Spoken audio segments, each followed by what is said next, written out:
Pourquoi est-ce que Dieu a détruit Sodome? Racontez l'histoire à vos enfants. Bonjour à vous et bienvenue sur Pain Divin, votre instant quotidien de méditation biblique. Aujourd'hui, on parle de l'éducation et là, je précise de l'éducation spirituelle des enfants. Alors, on va lire Proverbe, le chapitre 22, le verset 6. Ce sera notre verset d'ancrage du jour. Proverbe 22, verset 6 dit, « Instruis l'enfant selon la voie qu'il doit suivre, et quand il sera vieux, il ne s'en détournera pas. » Quand il sera vieux, il ne s'en détournera pas. Très, très, très, très important. Alors, parents, qu'est-ce que nous faisons aujourd'hui? Savez-vous que vous êtes les premiers prophètes de vos enfants? Vous êtes les premières personnes qui veillent sur l'éducation. C'est vous qui éduquez les enfants et c'est à vous de veiller à ceux qui entrent en eux.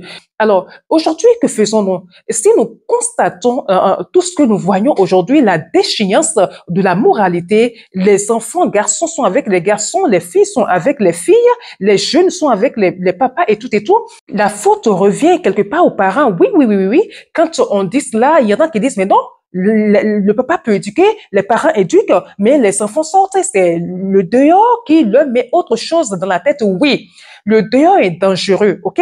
Le dehors est bien dangereux. Mais lorsqu'on a pris le soin, on prend le soin d'éduquer l'enfant dès le bas âge. Je précise, dès le bas âge, le passage que nous avons lui dit, même quand il sera vieux, même quand il va grandir, quand il va sortir après pour être dans la société, c'est vrai que la société va la secouer.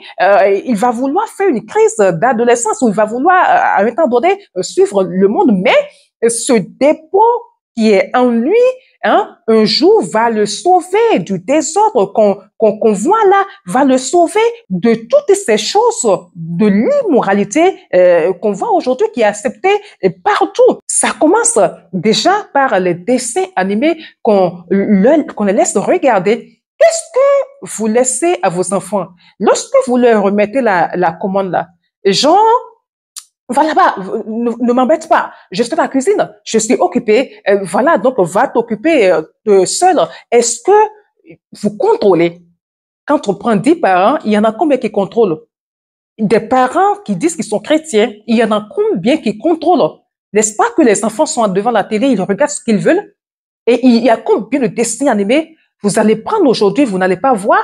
Il y a un monsieur qui est en train d'aller avec un monsieur, qu'il y a une fille qui est en train d'aller avec une fille, que oui, que deux hommes ont leur enfant, deux femmes ont leur enfant. Combien on essaye déjà dès le bas âge parce que ces gens, ils sont très avancés dans l'intelligence, d'accord? Et ils savent que c'est dès le bas âge qu'il faut mettre des cochonneries, des conneries, de l'immoralité dans la tête des enfants. Et comme ça, quand ils vont grandir, ils vont devenir ce que eux, ils veulent que les enfants deviennent.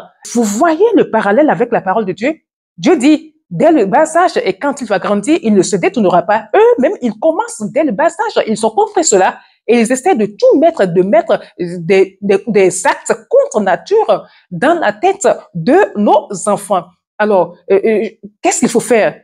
Si vous voulez, ou carrément si ce que la méditation d'aujourd'hui est en train de dire, vous dit quelque chose, si ça vous touche, alors commencez à contrôler ce que vos enfants regardent. Il y a des adultes même qui ne connaissent pas l'histoire d'Abraham, l'histoire d'Esther, l'histoire des personnages de la Bible, de Moïse. Moïse est né comment? Qu'est-ce qu'il a fait? Esther, c'est comment? Ils connaissent pas. Donc, du coup, les enfants, eux-mêmes, là, en fait, c'est ce que tu as que tu vas donner à ton enfant. Tu ne connais pas comment ça tu vas le raconter à ton enfant. Je sais pas. Donc, la faute, déjà, à nous-mêmes parents, les parents qui ne lisent pas la Bible, les parents qui ne prient pas. Tout ce que vous faites, c'est ce que feront les enfants. En fait, les enfants sont le reflet de ce que vous, parents, vous êtes. Alors, commencez, changez, achetez les dessins animés spirituels, éducatifs, des dessins animés qui leur raconte l'histoire d'Abraham, l'histoire de Sarah, l'histoire qui leur donne des valeurs. Il y en a beaucoup, d'accord? Les superbooks et que sais-je encore. Tapez sur YouTube, dessin animé pour enfants chrétiens, dessin animé chrétien. Il y a une panoplie. Vous allez pouvoir choisir dans ça. Depuis le passage qu'un homme aille avec un homme est une abomination, qu'une femme aille avec une femme, c'est une abomination, et qu'après la mort, il y a une éternité, et que Dieu dit que les efféminés n'auront pas accès à son royaume, etc., etc. Il faut que l'enfant grandisse avec ça. Hier, on a parlé de l'homosexualité, d'accord? C'est ce qu'en pense la Bible. Et aucun on dit, mais on fait comment? Comment on fait? Est-ce que il faut contrôler les enfants? Il y a un de mes enfants qui a une amie comme ça ou une amie. Qu'est-ce que je fais? Est-ce que je vais le chasser? L'enfant le droit? Eh ben oui. C'est votre histoire, excusez-moi, je vais être cru. C'est votre histoire de droit. L'enfant a droit, mettre l'enfant sur un piédestal, c'est ça, d'accord, qui fait que l'enfant devient ce que vous ne voulez pas après. Dieu a bien dit qu'il faut alterner dans l'éducation de l'enfant le bâton et la carotte. Le bâton et la carotte n'ont rien à voir ici. C'est juste pour vous dire que les parents ont l'autorité sur leurs enfants. Les parents ont le droit de dire à leur enfant, ça, je ne veux pas te voir le faire. Ça, c'est pas pour toi. Tu passes par ici, tu passes par là. Tu n'as pas le droit de passer par ici. Personnellement, vous voulez mon avis? Les parents qui pensent, qui disent que ben mon enfant a un ami comme ça, est-ce que ça va pas être de la discrimination? Il faut non. Mon enfant ne peut pas être ami à une personne ou à un autre enfant qui est féminin. Mon enfant ne peut pas être ami à un homo, ne peut pas être ami à une personne qui a une orientation sexuelle qui n'est pas la normale selon la Bible. Pourquoi? Parce que les oiseaux du même plumage volent ensemble et mon enfant n'est pas du même plumage que cette personne-là, que ces autres enfants-là. Ou encore, vous le savez bien, lorsqu'on s'assemble, lorsqu'on commence à se mettre avec une catégorie de personnes, on devient comme elle. Vous mettez le savon sur une feuille, avec le temps, cette feuille-là va devenir du savon. Mon enfant ne va pas être ami, d'accord, à des gens qui sont de l'autre côté. Ça, c'est de ma responsabilité. Pourquoi est-ce que Dieu a détruit Sodome? Racontez l'histoire à vos enfants. Vous aussi déjà connaissez l'histoire de Sodome et racontez-la à vos enfants. Et ainsi, lorsque quelqu'un va s'approcher d'eux, ils savent tout de suite et qu'il faut crier. Ils savent tout de suite que non, c'est un acte contre nature. Aujourd'hui, c'est les tontons, les gourous qui sont là, qui gâtent les enfants, qui détruisent les enfants. Il y a 2 semaines, je suis tombée sur un reportage, voilà, qui vient du Cameroun. Le papa a été arrêté. Pourquoi? Parce qu'il a enceinté sa propre fille. Et il a 2, en fait, et il est avec les 2 là. C'est-à-dire, le maman est déjà décédé, donc les 2 sont devenus ses femmes. Donc, il passe après la grande sœur, c'est la petite sœur. Et la petite sœur est tombée enceinte. Quand elle est tombée enceinte, bon, de bouche à oreille, on l'a enfermée et c'est l'autre, la seconde fille qui va maintenant au commissariat pour plaider qu'on sorte son papa parce que pour elle, son papa n'a rien fait de mal. Regardez, en fait, c'est l'éducation que ce monsieur a donné à ses enfants-là. En fait, il est arrivé à retourner la situation à son avantage. Il est arrivé à mettre dans la tête de ses enfants que c'est une chose normale qu'il soit avec ses filles. Sinon, on ne comprend pas. Vous êtes encore des mineurs et ton père enceinte une sœur, ta sœur à toi, on le prend et toi, tu vas plaider pour qu'on puisse le sortir disant qu'il n'a rien fait de mal. Et le monsieur, on lui tend après le micro, il fallait le voir. Mais attends, il parlait avec une aisance hors pair. Tu vois dans les commentaires, les gens disent, attends, mais attends, est-ce qu'il s'entend parler? Jean, il avait tellement de l'assurance pour lui, c'est normal en fait. C'est normal. Mais si vous ne voulez pas que vos enfants deviennent ça, parce que ce papa, c'était un enfant qui a grandi, qui est devenu comme ça.